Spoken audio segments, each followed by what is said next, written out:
So you guys never got to enjoy your honeymoon. You never went on a honeymoon. Man, I think We are in honeymoon. This is honeymoon. This is our honeymoon. Wow. Wow. Wow. Yeah. Okay, so during the wedding day, you were fine.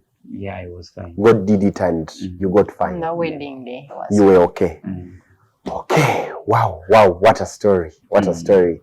And Jalia, Yes.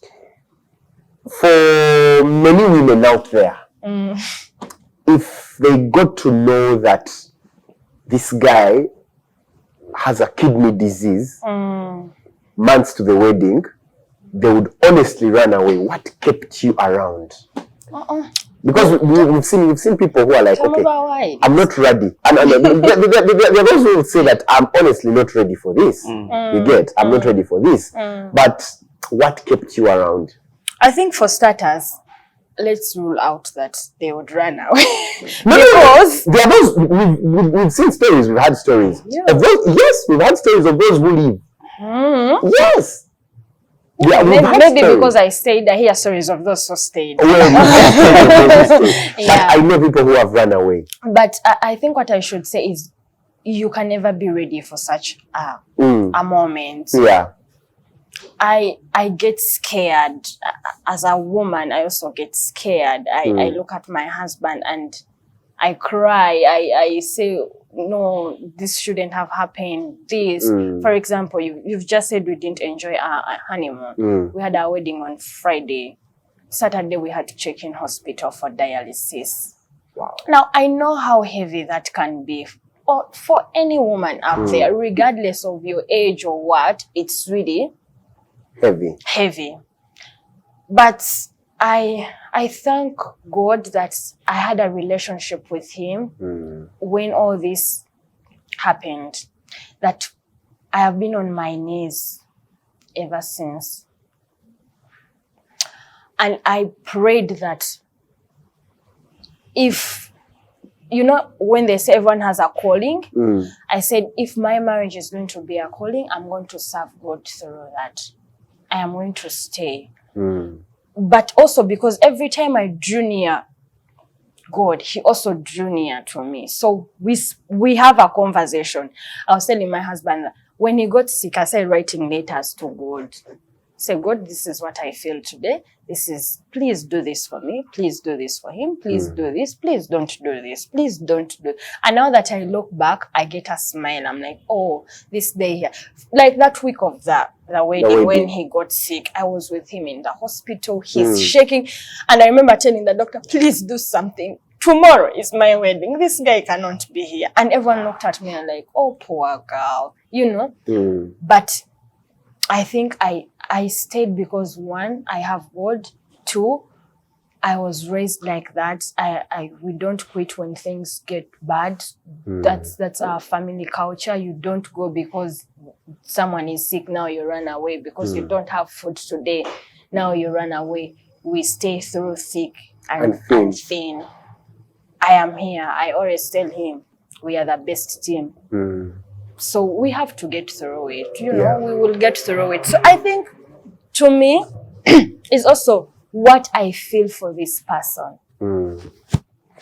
I mentioned that when he touched me, I felt like now I can't live without him. That time of the burial. And now I'm like, where am I going? I cannot live without him. I got you. That's nice. Yeah. Ian, didn't you ever feel like she might wake up one day and leave me because of my condition? Be honest. Yeah, I'm being honest, by the way. I think I was overworried about myself to worry about that. Like, for real. Yeah. I have never thought about it. I am now thinking about it. You see, you're going to start giving this man ideas. Just asking an honest question. Yeah, I was so involved in worrying about what I am going through and what the future is going to be like for me. To start worrying about who other stays things. and who leaves. Like, I was so invested in how is tomorrow going to be.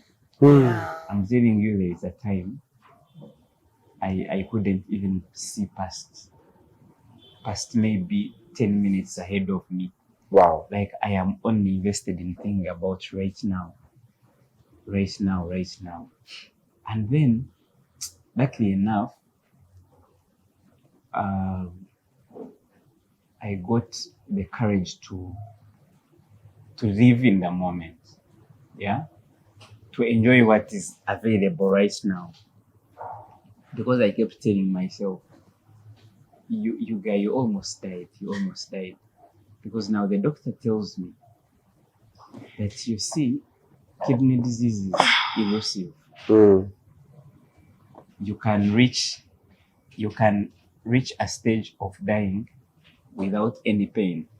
It says because now when the kidneys are done, like finished, they start recruiting other organs. And now you can imagine in fact, the first time I checked in, I was at 3%. Now after 2 weeks, I was at 2%.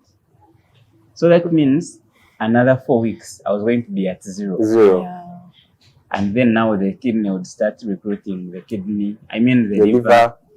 the heart. Now the heart already was being what? Pulled. Yeah, because the doctor tells my ultrasound for the heart was showing my heart is kind of enlarged. So the heart was already involved. Now what was remaining is the liver. By the time you know it, maybe in a month or 2, you have multiple organ failure, and that is it for you. My potassium levels were really high, and that was what was worrying the doctors the most, because they say it can give you a brain stroke. So now, having all those things to worry about, I don't think I was left with more time to worry about who lives and who stays, or who cares about me and who doesn't, who calls me and who doesn't. Yeah, and again,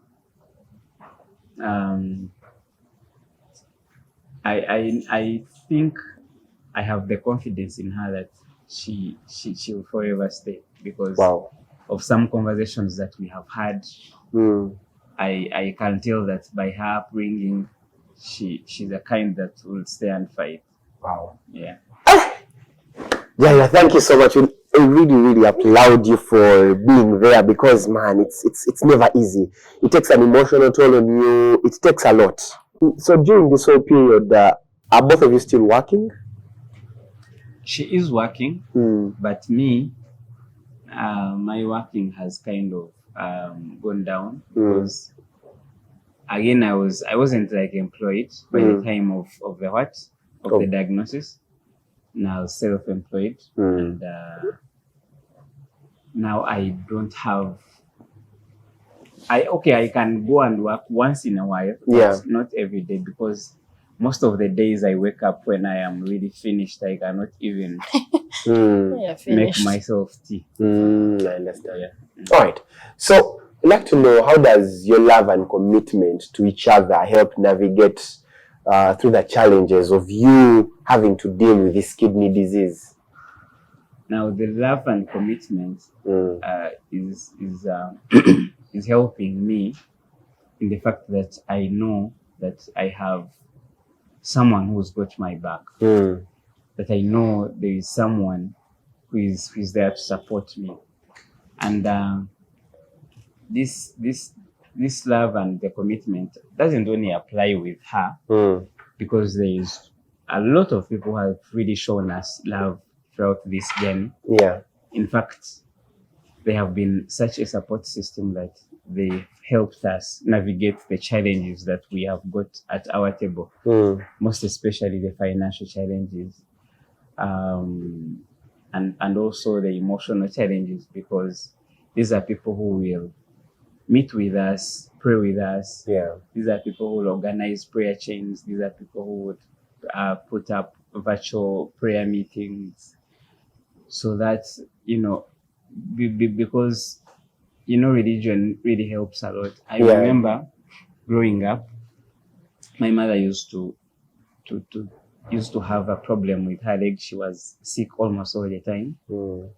And people would always come to our home to visit her, and whenever they would be going, they'll be like, let's pray together. And of course, being young, you're like, these ones are just wasting our time. He wants to go and play. But now that I am the one in that situation, I see the importance of prayer in such situations. Because there is a way it gives you hope and builds your faith. Yeah. And because for sure there is a time I thought about suicide. For real. Like, she looks shocked. You didn't know about it? Of course, I've never told her. Like I thought maybe death is the better option for me. Because now I was thinking, how am I going to afford 400,000 twice a week for dialysis? How am I going to be bedridden the rest of my life? Is it going to get to a point where I cannot even help myself do even the simplest of things? Yeah. There's a time I couldn't even bathe myself. Someone had to bathe me. You understand? So in those situations, I said, I should have, just died. I remember the first time the doctor told me I'm going to be on dialysis, I asked her, what are the chances that I can have a painless death if I do not go to dialysis? And the doctor counseled me. She told me, why are you even thinking about death? Because you're still young. You can live. People have lived. And if you're on dialysis, people live on dialysis for 10 years. But you're going to get a transplant. You're going to be well. But of course, those words do not even make sense at that time. Because for you, your mind is already fixed on other things. Yeah. But I thank God that my faith has been built from that. From that, now I am a better person. I am thinking differently. I am hoping for the best. With now the hope of a transplant at hand, I can say that I am able to have a normal life again. Sure. Yeah. So, Jalia, what strengths have you developed as a couple that have helped you to cope up with his health situation currently? Wow. I'm just shocked that. But I think, like he has mentioned, prayer and having faith in God. But also what we talk about when we were together. I think as a woman, it's very important for you to understand seasons. Yeah. So for me, I got to understand that this is the season and grow the strength that it will come to pass. We always joke around and be like, do you know that there's going to be a time when we tell this as a story? Like this happened and people will not even believe. But the fact that I can go back home and celebrate that he's here and we celebrate, and he has said we live in a moment. So that also gives us strength as a couple, and we are able to talk through 2 months from now. It's even the challenge. You will be shocked that we could be driving around and then we see an discount, like we will buy that. Now that grows from the strength and the faith that we have in God. And also I always appreciate the fact that even when he's sick, he has not stopped being a husband. He will listen, he will crack jokes, he will make sure you're okay. Wow. He will say, you mentioned you had a bad day. How did that go? Wow. Are you feeling better? Are you this? You said you have this pain here. So for me to come back to such a space is just so strengthening for me, and I love that. I am sorry that you had to think about that. I am also glad that you put yourself up there. That's who you are. Yeah. And how has your relationship grown stronger despite these obstacles? We're in love. We're like, we just met. Yeah. So the fact that we are able to hold each other's hand and carry through, And also, you know how, like he has mentioned, people would be like, oh, she's forcing him to have the wedding and all that. But for us to be in our home and our bedroom and all that is background noise, because we have something we hold for each other, is so beautiful, and it grows deeper and deeper. Now we have more reasons to love each other. Yeah. He's like, oh, she stayed. And I'm like, I'm going to love you because you fought through this. I'm going to, every day God is giving us a reason to hold on to each other more and more and more. And we are creating memories and the bond is getting stronger. The fact that we'll be there, oh, we went to a makers, we did this, we did this. So it's just beautiful. Okay. And I've had my friends say sometimes when couples are hit with such challenges, they would fight, they would be, they would then this other person would be like, you are not even taking. We've not had that because we still respect each other's feelings. Yeah. He will respect my feelings. Yes, I'm not sick or I'm not going through the challenge that he's going through, but he will still respect how I feel at a certain moment. Yeah. And it's beautiful. I will also respect. Now I know that he's not well. Now I don't have to table this. There's someone being sick and then you be landlord didn't know fat banja, and you just adding up to the emotional to the stress. So I now know this we're not going to table. Even the way we greet each other now changed. That back then we'll be like, hi babe, how's your day? And then this, now we're like, how are you feeling emotionally? Do you have any pain? Do you have this? So that keeps the bond stronger, that we sit and have these hard conversations of, you know what? I am tired. Last time we were checking to hospital and he's like, I am just so tired of hospital. I know. I'm like, you know what? We are going to go. We are going to push through. We'll come back. We'll be happy. Before you know it, this is not going. It's going to be done. So that that's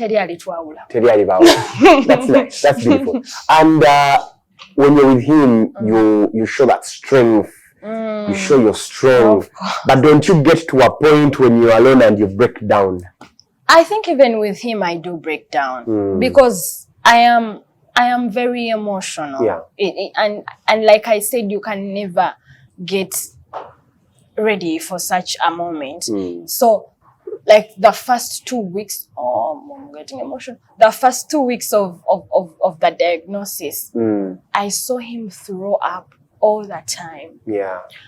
And I kept on wondering, when are we going to stop this?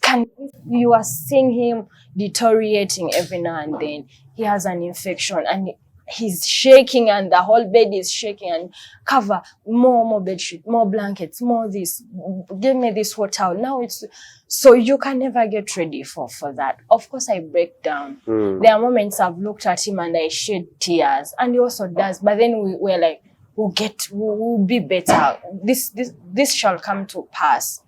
I break down. I cry. My friends have been my stronghold. Yes, I will go and cry. Sometimes I cry and they don't have even what to tell me. They're like, you know what, now I don't know what to tell you, because I cannot tell you that pray. I know you have done that, but it's okay. So I've also allowed that it's okay. When I want to cry, of course I will cry, and then I know that it's okay. It's just a phase. It will get better. But yeah, that they happen. They happen. Yeah. You look at him and he has changed. He just mentioned before the show that he weighed 70 something kgs. Now he's 50. So you look at him and everything about him has changed, and it kind of, hits. It's hard. Yeah, hard. Okay. Yeah. And how has his situation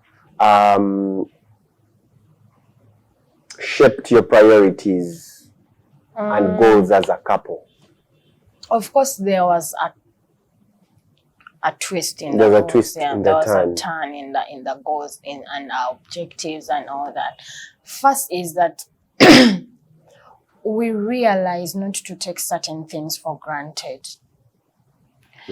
The fact that you can look at him and he smiles at you, and for us to understand that you never know when that the person is going to give you that last smile is now very important. That mostly me as a woman, I am not so taken up with the worldly things now. Yeah. If my husband is here and is not in pain, for me, that is what. That is it for you. For me, that we can sit and enjoy a good meal. To me, I'm like, thank you, God, you know. But now we prioritize more of our health. I was having a certain pain and he constantly told, go to hospital and do a checkup, because we know what negligency of certain pains can do to us. So we had to sit down and then streamline, what are we going to prioritize? Are we going to prioritize your transplant over this, or it's now this, you know? So we had to sit down. But again, it does not stop us from having our dreams. Yeah. I know he's a good leader, he's a good priest, he's a good husband. God is going to use him to take me places and places. Wow. So I still have my confidence in him that through Jesus Christ, he's going to do mighty things. Yeah. And not only for me as a wife, for our children, for the generations that are going to come, for his family, friends, and all that. So we still dream. We still look at the can. We say we will buy that. He still says, do you prefer Buwate or Nigeria? Yeah. So we still dream. But the fact that now we have faith in God, yeah, and it's beautiful. It's beautiful. That's nice. Ian, Yes. what advice would you give to a couple that is going through this kind of situation that two of you are going through? I think the one advice that I would give to such a couple that is going through such times is to never give up on one another. On one another. Yeah. Because I'm not saying that just because my wife hasn't given up on me, but I'm saying that just because almost everyone hasn't given up on me, everyone around me.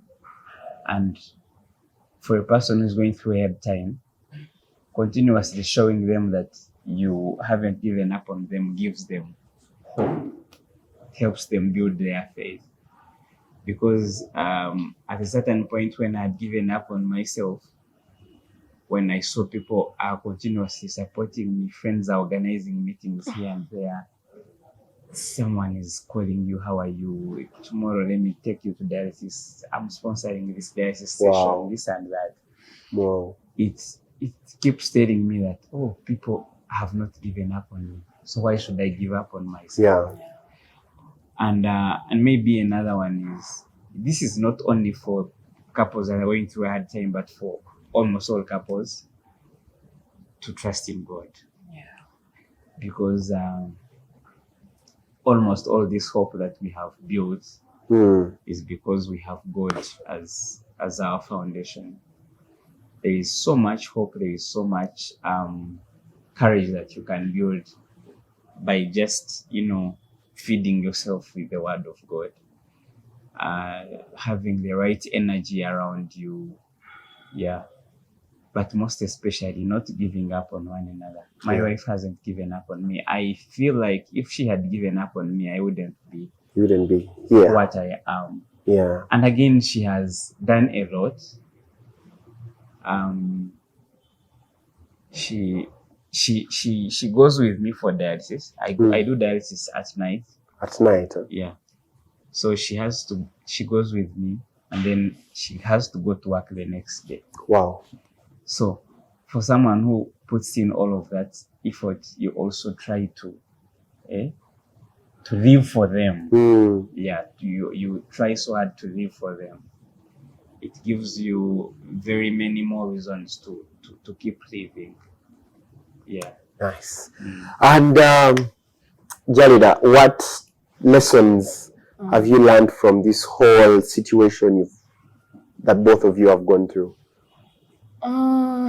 I've learned quite many lessons. I have learned not to take certain things for granted. Yeah. When you said you go to a total, in sale they say testimonies, and then you're like, which testimony do I have? We forget that even us living and being able to make it to sell is such a great testimony. It's a testimony, yeah. You understand? I've also learned kindness. Let us be kind.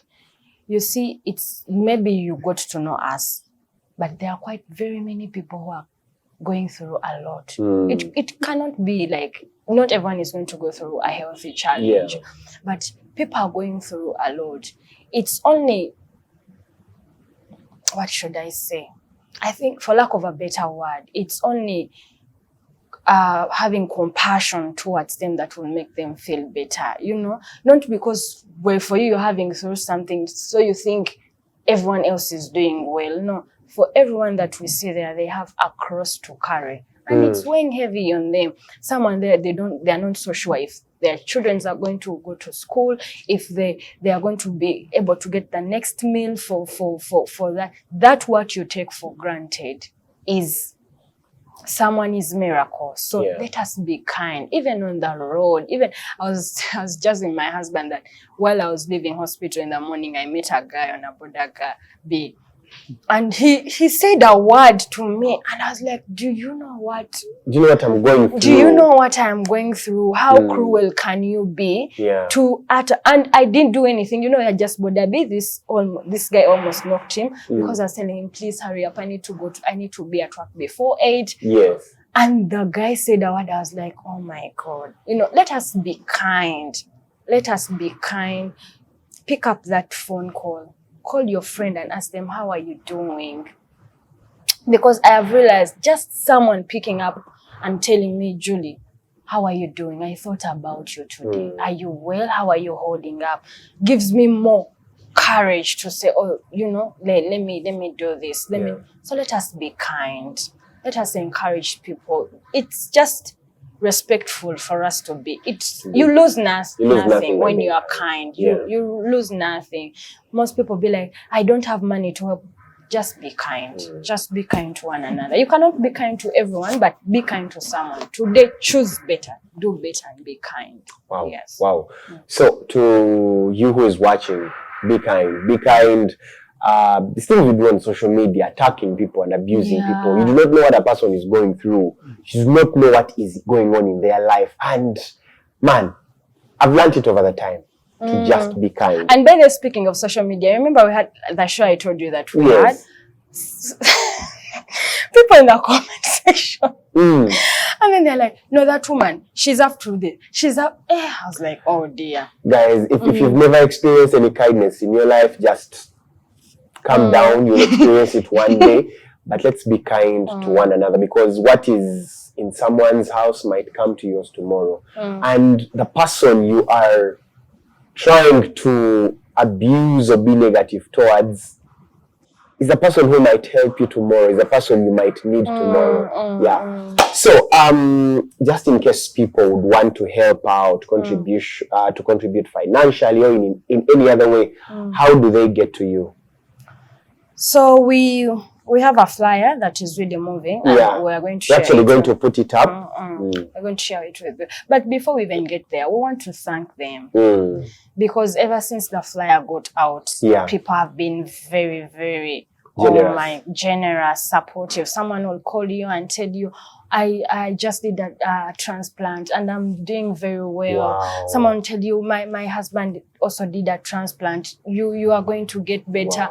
Someone meets you on the one like, oh, Julie, I saw you on TV. Thank you. So that I thank the public. That thank you so much. We also want to thank the healthy team at Mulago. They are doing. Emeka, the numbers are overwhelming. Yeah, the numbers are too many. As at the Uganda Cancer Institute, and but they are doing their very best. So it's only important if we appreciate them. So I appreciate them. I also appreciate the people that go with their patients for their dialysis. Like he has said, it's not an easy thing, but I applaud them. I appreciate them, and I thank them. Then to those that really want to help, maybe someone has just started watching the show now, is that we are planning to have his transplant in India. India? Yes, in India. And how much money? They said 200 to 250 million. 200 to 250 million? Yes. So we are doing fundraising here and there. So if you really can, we beg that you give this young man a chance to live by donating anything that you can, even if you don't have like the fine, you can share it with a friend on your socials. You can tell a friend about us, so that his handsome man lives. All right, your husband lives. Yeah. Any? Yeah, I would like to appreciate the people myself. Yeah. Because ever since we started the campaign, people have really come through. It is only that the money that we're looking for is quite much. It's quite much, yeah. But otherwise, people have been really generous. We thank the Lord so much for each and every one who has already contributed for us, who has already shared the flyer. There are people who just call and say, man, we are so sorry, but we are praying for you. There are people who, like she said, who call and say, I just returned from India from a transplant as well. I'm really well. Don't worry, you're going to be fine. So all of these things keep us, moving. They give us strength to carry on. For those who are willing to help us, maybe we can give out our phone numbers. Please read them out. Yeah, that are on mobile money. MTN is 0772 67 19 08. And it brings Atukunda Ian, my names. Then Airtel is her number 0759 822 127. It brings Namudi Jalia. We are so glad for this opportunity, Emeka. Thank you so much for giving us the opportunity to reach to your followers and subscribers. Yeah. And we thank everyone who is doing so much to help us pull through. Our family, my sibling, my sister who is going to donate for me. Yeah. Oh, you got a donor? Yeah. Who is your sister? Yeah. Wow. I cannot even thank her enough. I cannot, because she's giving me another chance at life. Yeah. We thank our friends, our cell members, my OBs and my OGs. Yeah, we are so glad. We are so grateful for each and everyone for every single thing that you're doing, that they are doing. Those who are praying for us, keep up the prayers. Those who are doing everything, man, to see. All right. Okay, guys, thank you so much for coming through, and to the viewers out there, please extend help to them. And they just got married. They've been together for quite a while. They had their wedding just recently, and she was diagnosed with kidney failure. But we believe every person needs a chance at life, and let's give him another chance. Let's donate and help save his life. And to all those of you who are watching, remember to be kind. Remember to be kind. Remember not to underlook people. You do not know what a person is going through. So let's be kind to one another. Thank you so much for accepting to come. Thank you, Faust. And may God bless your marriage. Amen. We wish you a very quick recovery. Amen. And like you said, it's a stage that is going to pass. And we believe that money is going to come. And we believe you will recover very well. Amen. All right. Thank you so much for watching. Feel free to subscribe, keep sharing, keep liking, and keep commenting, and let's keep going together. Let's keep going. This is Time the Not with the Maker, the Romantic Muchiga. Till next time, bye-bye.